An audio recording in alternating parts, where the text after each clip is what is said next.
The Death of Malygris.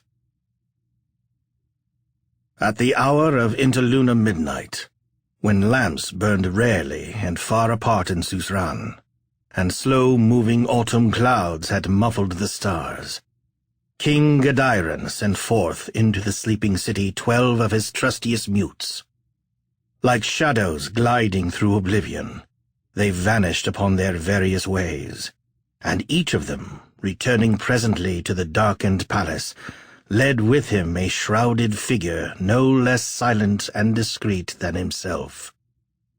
In this manner, groping along tortuous alleys, through blind cypress caverns in the royal gardens, and down subterranean halls and steps, 12 of the most powerful sorcerers of Suzerain were brought together in a vault of oozing death-gray granite, far beneath the foundations of the palace. The entrance of the vault was guarded by earth demons that obeyed the arch-sorcerer, Maranapion, who had long been the king's counselor. These demons would have torn limb from limb any who came unprepared to offer them a libation of fresh blood. The vault was lit dubiously by a single lamp, hollowed from a monstrous garnet, and fed with viper's oil. Here, Gediron, crownless, and wearing sackcloth dyed in sober purple, awaited the wizards on a seat of limestone wrought in the form of a sarcophagus. Maranapion stood at his right hand, immobile, and swathed to the mouth in the garments of the tomb. Before him was a tripod of orichalcum, rearing shoulder-high, and on the tripod, in a silver socket, there reposed the enormous blue eye of a slain cyclops, wherein the archimage was said to behold weird visions. On this eye, gleaming balefully under the garnet lamp, the gaze of Maranapion was fixed with death-like rigidity. From these circumstances, the 12 sorcerers knew that the king had convened them only because of a matter supremely grave and secret. The hour and fashion of their summoning, the place of meeting, the terrible elemental guards, the mufti worn by Gediron, all were proof of a need for preternatural stealth and privity. For a while, there was silence in the vault, and the 12, bowing deferentially, waited the will of Gediron. Then, in a voice that was little more than a harsh whisper, the king spoke. "What know ye of Malygris?" Hearing that awful name, the sorcerers paled and trembled visibly. But one by one, as if speaking by rote, several of the foremost made answer to Gediron's question. "Malygris dwells in his black tower above Suzerain," said the first. "The night of his power is still heavy upon Poseidonis, and we others, moving in that night, are as shadows of a withered moon. He is overlord of all kings and sorcerers, yea, even the triremes that fare to Tartessos, and the far-flown eagles of the sea pass not beyond the black falling of his shadow. The demons of the 5 elements are his familiars," said the second. "The gross eyes of common men have beheld them often, flying like birds about his tower, or crawling lizard-wise on the walls and pavements." "Malygris sits in his high hall," avowed the third. "Unto him tribute is borne at the full moon from all the cities of Poseidonis. He takes a tithe of the lading of every galley. He claims a share of the silver and incense, of the gold and ivory sacred to the temples. His wealth is beyond the opulence of the sunken kings of Atlantis, even those kings who were thy forefathers, O Gedairon." "Malygris is old as the moon," mumbled a fourth. "He will live forever, armed against death with the dark magic of the moon. Death has become a slave in his citadel, toiling among other slaves and striking only at the foes of Malygris." "Much of this was true formerly," quoth the king, with a sinister hissing of his breath. "But now a certain doubt has arisen, for it may be that Malygris is dead." A communicated shiver seemed to run about the assembly. "Nay," said the sorcerer, who had affirmed the immortality of Malygris. "For how can this thing have come to pass? The doors of his tower stood open today at sunset, and the priests of the ocean god, bearing a gift of pearls and purple dyes, went in before Malygris, and found him sitting in his tall chair of the ivory of mastodons. He received them haughtily, without speaking, as is his wont, and his servants, who were half ape and half man, came in unbidden to carry away the tribute." "This very night," said another, "I saw the steadfast lamps of the Sable Tower, burning above the city like the eyes of Taran, god of evil. The familiars have departed not from the tower as such beings depart at the dying of a wizard. For in that case, men would have heard their howling and lamentation in the dark." "Aye," declared Gedairon.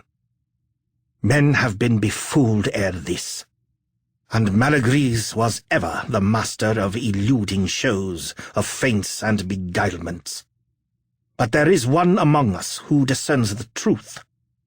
Marinapion, through the eye of the Cyclops, has looked on remote things and hidden places. Even now he peers upon his ancient enemy, Malygris."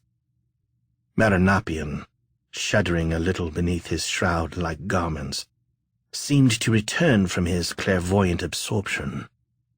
He raised from the tripod his eyes of luminous amber, whose pupils were black and impenetrable as jet. "I have seen Malygris," he said, turning to the conclave.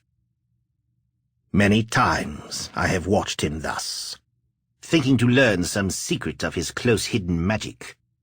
I have spied upon him at noon, at evenfall, and through the drear, lampless vigils of midnight. And I have beheld him in the ashen dawn and the dawn of quickening fire.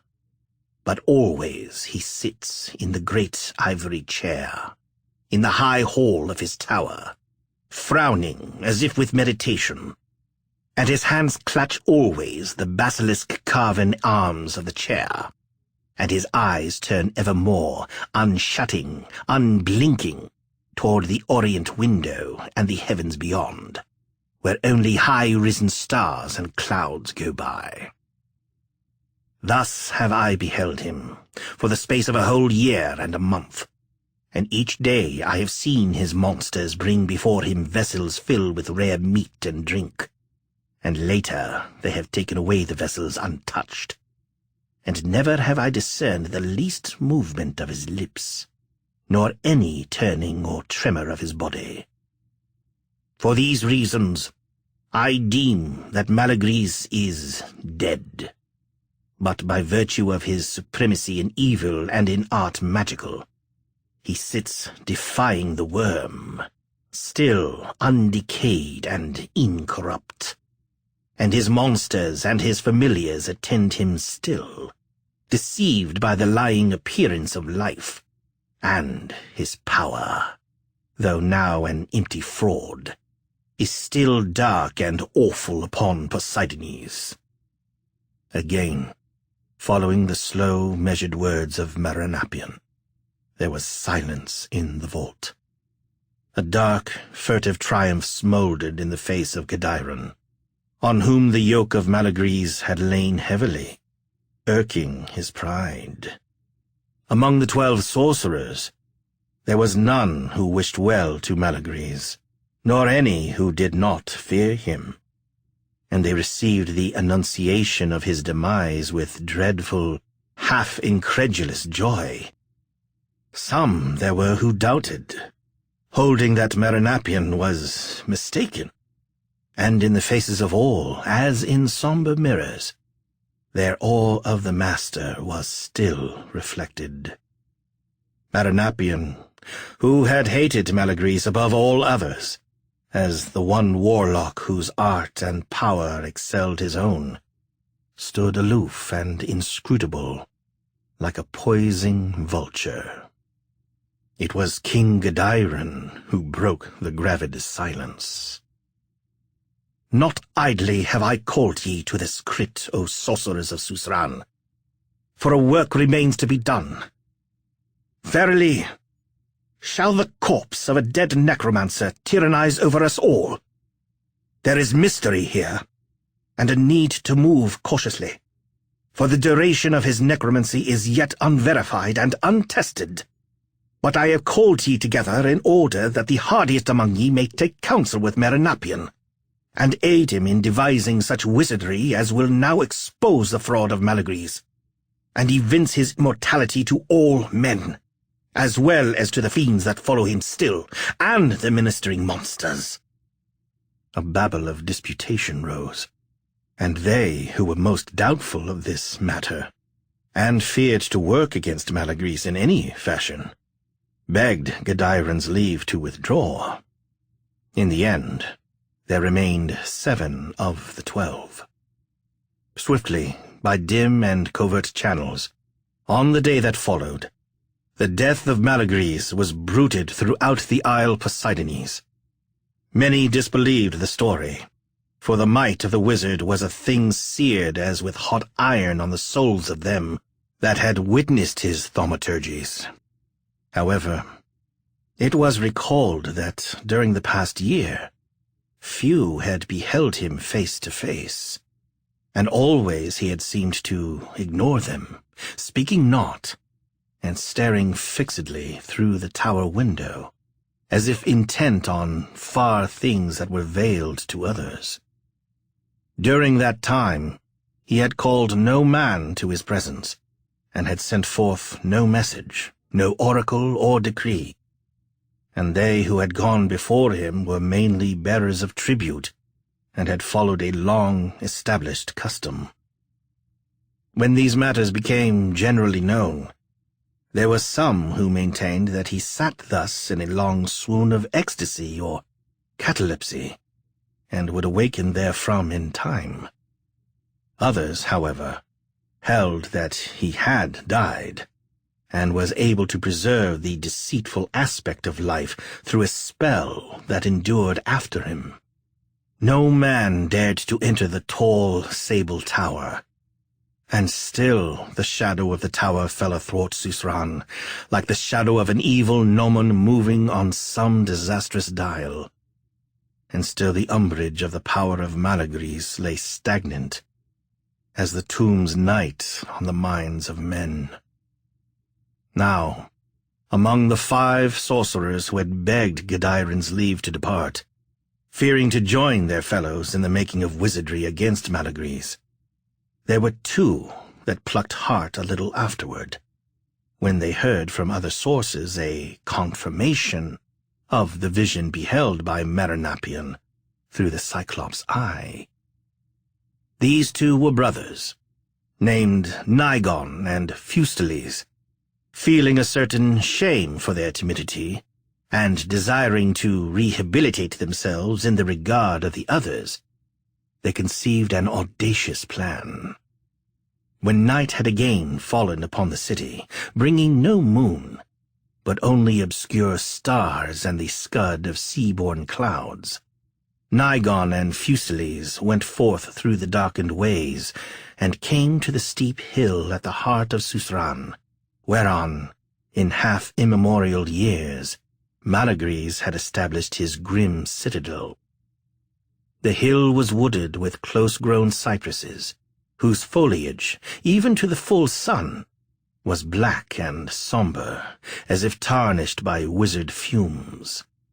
Crouching on either hand, they leaned like misshapen spirits of the night above the stairs of adamant that gave access to the tower.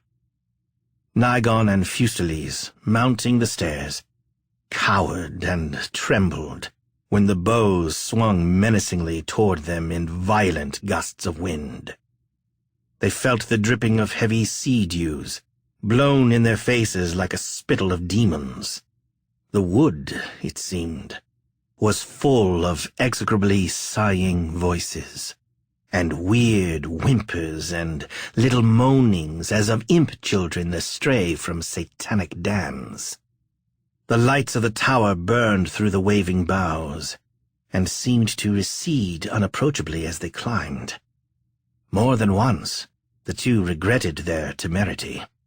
But at length, without suffering palpable harm or hindrance, they neared the portals, which stood eternally open, pouring the effulgence of still, unflaring lamps on the windy darkness. Though the plan they had conceived was nefarious, they deemed it best to enter boldly. The purpose of their visit, if any should challenge or interrogate them, was the asking of an oracle from Malygris, who was famed throughout the isle as the most infallible of soothsayers. Freshening momently from the sea beyond Suzerain, the wind clamored about the tower like an army of devils in flight from deep to deep, and the long mantles of the sorcerers were blown in their faces. But, entering the wide portals, they heard no longer the crying of the gale, and felt no more the pursuing rudeness. At a single step, they passed into mausolean silence. Around them, the lamplight fell unshaken on caryatids of black marble, on mosaics of precious gems, on fabulous metals and many-storied tapestries, and a tideless perfume weighed upon the air like a balsam of death. They felt an involuntary awe, deeming the mortal stillness a thing that was hardly natural. But seeing that the tower vestibule was unguarded by any of the creatures of Malygris, they were emboldened to go on, and climb the marmorian stairs to the apartments above. Everywhere, by the light of opulent lamps, they beheld inestimable and miraculous treasures. There were tables of ebony wrought with sorcerous runes of pearl and white coral, webs of silver and samite cunningly pictured, caskets of electrum overflowing with talismanic jewels, tiny gods of jade and agate, and tall chrysophilentine demons. Here was the loot of ages, lying heaped and mingled in utter negligence, without lock or ward, as if free for the taking of any casual thief. Eyeing the riches about them with covetous wonder, the two sorcerers mounted slowly from room to room, unchallenged and unmolested, and came ultimately to that upper hall in which Malygris was wont to receive his visitors. Here as elsewhere, the portals stood open before them, and lamps burned as if in a trance of light. The lust of plunder was hot in their hearts, made bolder still by the seeming desolation, and thinking now that the tower was uninhabited by any but the dead magician, they went in with little hesitancy. Like the rooms below, the chamber was full of precious artifacts, and iron-bound volumes and brazen books of occult, tremendous necromancy, together with golden and earthen censers, and vials of unshatterable crystal, were strewn in weird confusion about the mosaic floor. At the very center, there sat the old Archimage, in his chair of primeval ivory, peering with stark, immovable eyes at the night-black window. Nigon and Fuselice felt their awe return upon them, remembering too clearly now the thrice baleful mastery that this man had wielded, and the demon lore he had known, and the spells he had wrought, that were irrefragable by other wizards. The spectres of these things rose up before them as if by a final necromancy. With down-dropped eyes and humble mien, they went forward, bowing reverentially. Then, speaking aloud, in accordance with their predetermined plan, Fuselice requested an oracle of their fortunes from Malygris. There was no answer, and lifting their eyes, the brothers were greatly reassured by the aspect of the seated ancient. Death alone could have set the grayish pallor on the brow, could have locked the lips in a rigor as of fast-frozen clay. The eyes were like cavern-shadowed ice, holding no other light than a vague reflection of the lamps. Under the beard that was half silver, half sable, the cheeks had already fallen in as with beginning decay, showing the harsh outlines of the skull. The gray and hideously shrunken hands, whereon the eyes of enchanted beryls and rubies burned, were clenched inflexibly on the chair arms, which had the form of arching basilisks. "Verily," murmured Nigon, "there is naught here to frighten or dismay us. Behold, it is only the lich of an old man after all, and one that has cheated the worm of his due provender over long." "Aye," said Fuselice, "but this man, in his time, was the greatest of all necromancers. Even the ring on his little finger is a sovereign talisman. The balanced ruby of the thumb ring of his right hand will conjure demons from out the deep. In the volumes that lie about the chamber, there are secrets of perished gods and the mysteries of planets immemorial. In the vials, there are syrups that give strange visions, and philters that can revive the dead.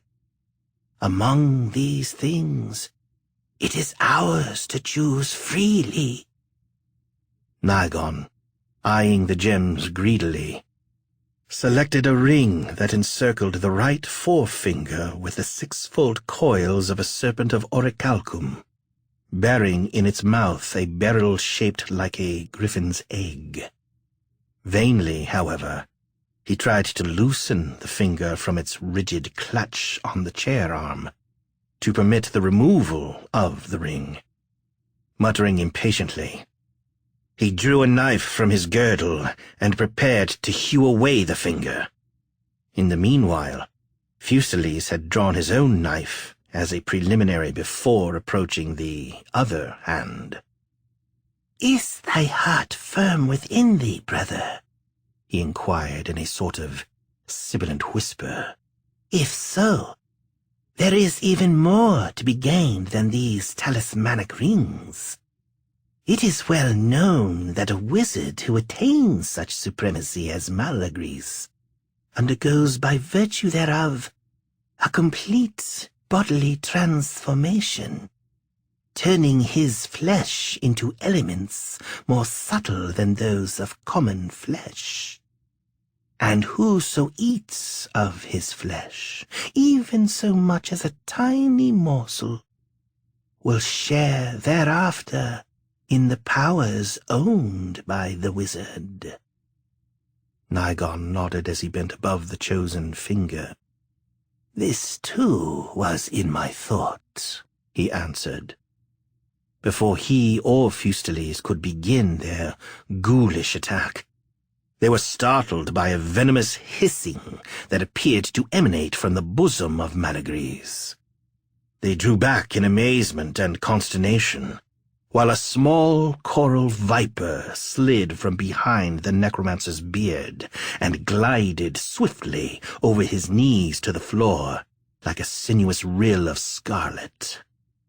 There, coiling as if to strike, it regarded the thieves with eyes that were cold and malignant as 2 drops of frozen poison. "By the black horns of Taran!" cried Fuselies. "It is one of Malygris's familiars. I have heard of this viper." Turning, the 2 would have fled from the room, but even as they turned, the walls and portals seemed to recede before them, fleeing giddily and interminably, as if unknown gulfs had been admitted to the chamber. A vertigo seized them. Reeling, they saw the little segments of mosaic under their feet assume the proportions of mighty flags. Around them the strewn books and censers and vials loomed enormous, rearing above their heads and barring their way as they ran. Nigon, looking over his shoulder, saw that the viper had turned to a vast python, whose crimson coils were undulating swiftly along the floor. In a colossal chair, beneath lamps that were large as suns, there sat the colossal form of the dead Archimage, in whose presence Nigon and Fuselies were no more than pygmies.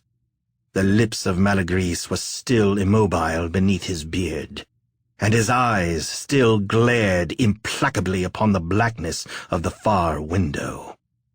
But at that instant, a voice filled the awful spaces of the room, reverberating like thunder in the heavens, hollow and tremendous.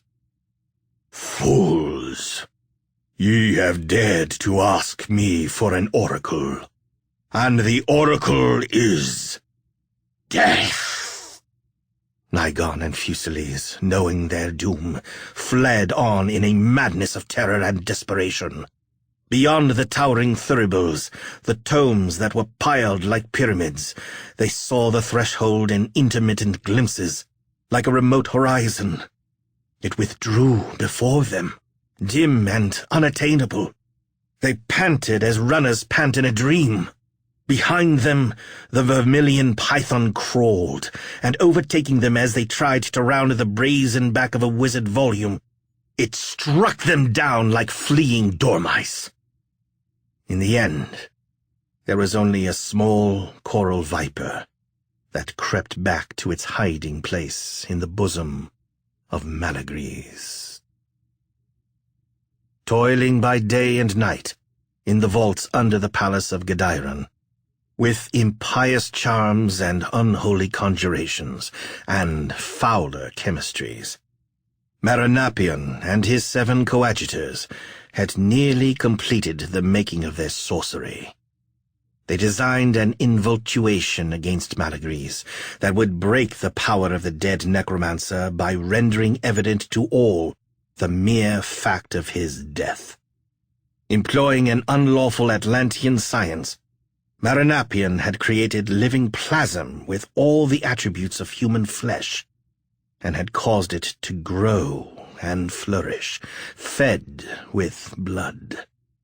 Then he and his assistants, uniting their wills and convoking the forces that were blasphemy to summon, had compelled the shapeless, palpitating mass to put forth the limbs and members of a new-born child, and had formed it ultimately, after all the changes that man would undergo between birth and senescence, into an image of Malygris. Now, carrying the process even further, they caused the simulacrum to die of extreme age, as Malygris had apparently died. It sat before them in a high chair, facing toward the east, and duplicating the very posture of the magician on his seat of ivory. Nothing remained to be done. Forespent and weary, but hopeful, the sorcerers waited for the first signs of mortal decay in the image.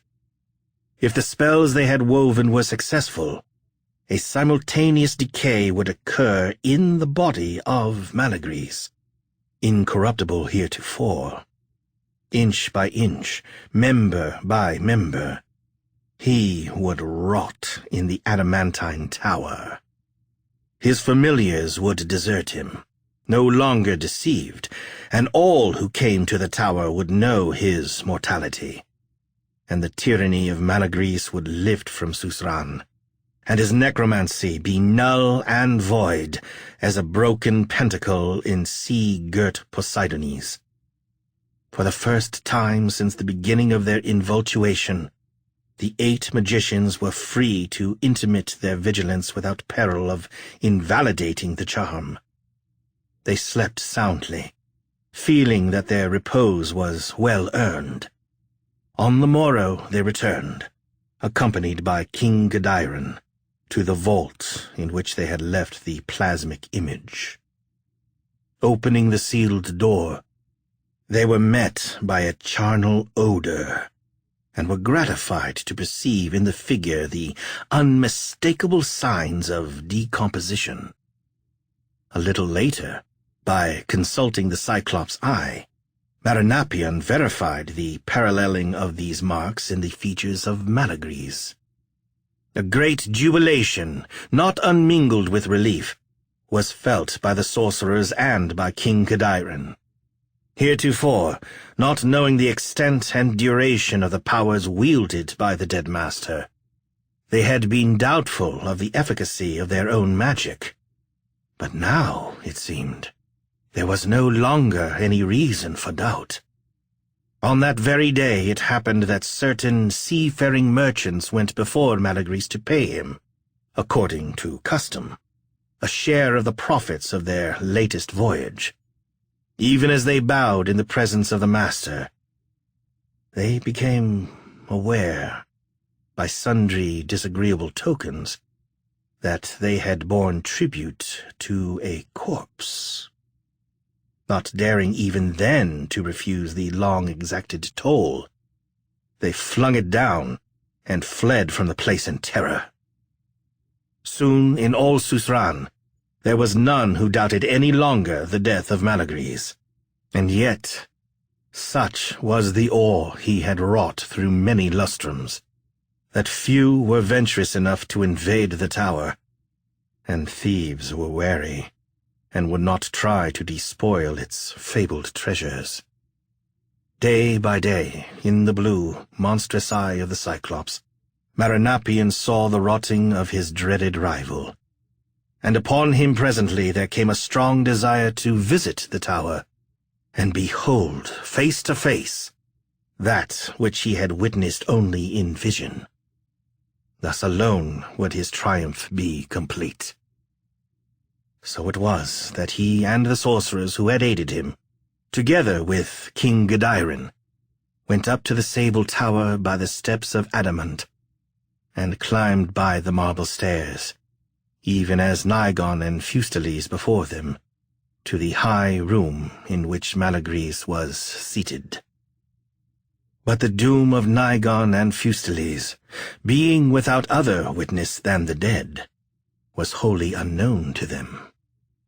Boldly, and with no hesitation, they entered the chamber.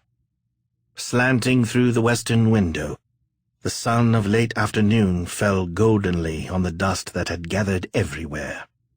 Spiders had woven their webs on the bright, jeweled censers, on the graven lamps, and the metal-covered volumes of sorcery. The air was stagnant with a stifling foulness of death. The intruders went forward, feeling that impulse which leads the victors to exult over a vanquished enemy. Malygris sat unbowed and upright, his black and tattered fingers clutching the ivory chair arms as of yore, and his empty orbits glowering still at the eastern window. His face was little more than a bearded skull, and his blackening brow was like worm-pierced ebony.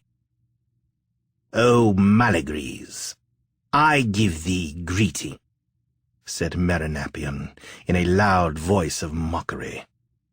"Grant, I beseech thee, a sign, if thy wizardry still prevails, and hath not become the appanage of oblivion." "Greeting, O Marinapion," replied a grave and terrible voice that issued from the maggot-eaten lips. "Indeed I will grant thee a sign, even as I, in death, have rotted upon my seat from that foul sorcery which was wrought in the vaults of King Gadairon. So thou and thy fellows and Gadairon, living, shall decay and putrefy wholly in an hour, by virtue of the curse that I put upon ye now." Then the shrunken corpse of Malygris, fulminating the rooms of an old Atlantean formula, cursed the 8 sorcerers and King Gadairon. The formula, at frequent intervals, was cadenced with fatal names of lethal gods, and in it were told the secret appellations of the black god of time and the nothingness that abides beyond time. And use was made of the titles of many tomb-layering demons. Heavy and hollow-sounding were the runes, and in them one seemed to hear a noise of great blows on sepulchral doors and a clangor of down-fallen slabs. The air darkened, as if with the hovering of seasonless night, and thereupon, like a breathing of the night, a chillness entered the chamber. And it seemed that the black wings of ages passed over the tower, beating prodigiously from void to void ere the curse was done. Hearing that Maranatha, the sorcerers were dumb with the extremity of their dread, and even Marinapion could recall no counterspell effectual in any degree against it. All would have fled from the room ere the curse ended, but a mortal weakness was upon them, and they felt a sickness as of quick-coming death. Shadows were woven athwart their eyes, but through the shadows each beheld dimly the instant blackening of the faces of his fellows, and saw the cheeks fall ruinously, and the lips curl back on the teeth like those of long-dead cadavers. Trying to run, each was aware of his own limbs that rotted beneath him, pace by pace, and felt the quick sloughing of his flesh in corruption from the bone. Crying out with black tongues that shriveled ere the cry was done, they fell down on the floor of the chamber. Life lingered in them, together with a dire knowledge of their doom, and they preserved something of hearing and sight. In the dark agony of their live corruption, they tossed feebly to and fro, and crawled inchmeal on the chill mosaic. And they still moved in this fashion, slowly and more imperceptibly, till their brains were turned to grey mould, and the sinews were parted from their bones, and the marrow was dried up. Thus, in an hour, the curse was accomplished. The enemies of the necromancer lay before him, supine and shrunken, in the tomb's final posture, as if doing obeisance to a seated death. Except for the garments, none could have told King Gadairon from Marinapion, nor Marinapion from the lesser wizards. The day went by, declining seaward, and, burning like a royal pyre beyond Suzerain, the sunset flung an aureate glare through the window, and then dropped away in red brands and funereal ashes. And in the twilight, a coral viper glided from the bosom of Malygris, and weaving among the remnants of them that lay on the floor, and slipping silently down the stairs of marble, it passed forever from the tower.